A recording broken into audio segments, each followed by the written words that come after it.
大家好，今天呢是26年的3月15号，接着中午的时间呢，继续给大家分享一下，就是在我们国内期货市场如何使用软件进行下单交易收益的一个正确率的情况。过完年1个多月的时间，我自己的小账户去玩了一玩，我的这个收益率呢，已经是达到了30%多的一个正常的一个水平，而且呢，就是这波的这个收益率呢是非常轻轻松松的得到的。主要呢，大家是可以看到，就是这个呢是一个白糖啊，这个呢主要是一个白糖，白糖呢2605，在这个软件当中呢，它是一个明显的一个上涨趋势啊。主要是软件呢是2个图啊，软件是2个图，一个上图一个下图，我们指主图跟副图这2个图来去进行判断的。并且呢，这个软件呢是2个版本啊，一个是博弈大师版，然后呢，一个是文化财经版。咱之前的视频呢有讲博弈大师的，有讲文化财经的，这次呢咱继续给大家讲这个文化财经版的。那从这个图上可以看到是什么呢？在这里啊，这是一个明显的一个什么呀？这是明显的一个牛，是吧？这是明显的一个牛啊，这个地方是一个明显的一个牛啊。然后呢，这个地方可以看到哈，就是价格一直站稳，是吧？价格一直站稳这个黄色的梯状线。啊，一直站稳黄色的梯状线，然后呢，这个价格开始上涨啊，然后呢，这个价格开始上涨，是不是？然后呢，如果说这个价格远离了之后，我们耐心等它回落的梯状线这个地方来的时候，我们再去怎么样？我们再去进一步的去做多，也就是说方向白糖我们已经给你这个规划好了啊，这是一个明显的一个上涨趋势。另外呢，我们是可以看一下这个棉花啊。棉花2605的这个市场行情，大家是可以看得到的，它呢也是一个非常明显的一个上涨趋势。就是从日线当中，我们先去判断方向。从这个地方大家可以看到，首先呢，这个地方啊，这是一个什么？这是一个牛，是吧？然后呢，价格呢一直站稳黄色的这个梯状线啊，一直站稳黄色的梯状线。实际上我们要求的买点是什么呢？必须要站稳黄色的梯状线。远离了，看到吗？远离了之后，这个地方是不行的，远离了是不行的，因为远离了之后，价格是肯定是要有所回落的，价格肯定是要有所回落的，必须站稳再去买多单。同时呢，在这个图上来看，棉花它就是一个什么？就是一个非常明显的一个上涨趋势。大家肯定会问了，是问老师，那如果说这个上涨了，那什么时候出局？那你告诉我进场点了，那出场点是什么时候出？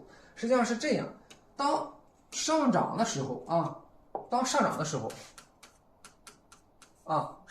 候，这个地方对应的是什么呀？对应的是这个牛啊。下降的时候呢，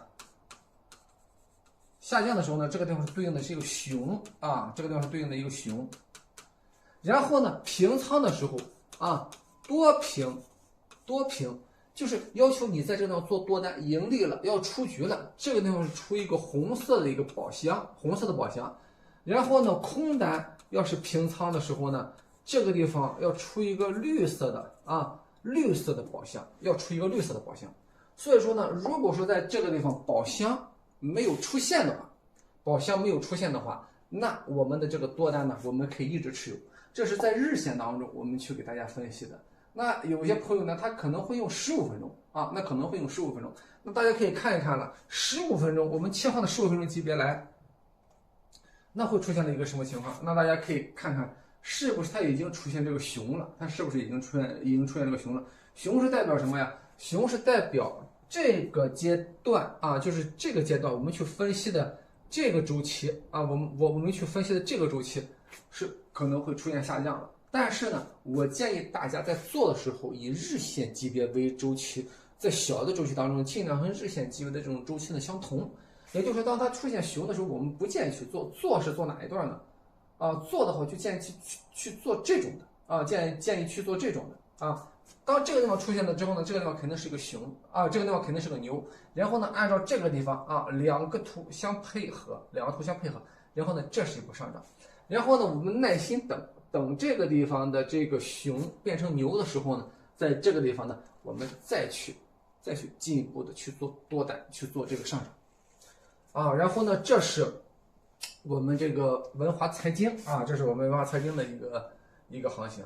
这个呢就是我们生猪啊，刚刚视频我们讲了，这是一个生猪明显的一个下降趋势，是吧？这个呢在这个日线上啊，以及在这个30分钟上面呢，我们是可以看得到的。30分钟是个牛，日线呢是个熊，两者是不是相抵冲啊？两者相抵冲，就是说明什么呢？在小的周期当中是上涨，大的周期当中是下降，一个上涨一个下降，这个呢就不建议去做。建议去做什么呢？如果说它变成了熊，30分钟变成了熊，日线是熊，两者相结合了，是吧？周期是一样的。那么在小的周期当中，有30分钟当中，我们可以去进行做空。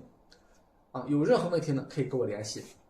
我的电话呢是19285413977，有任何问题可以跟我电话联系。好，感谢大家的关注，谢谢。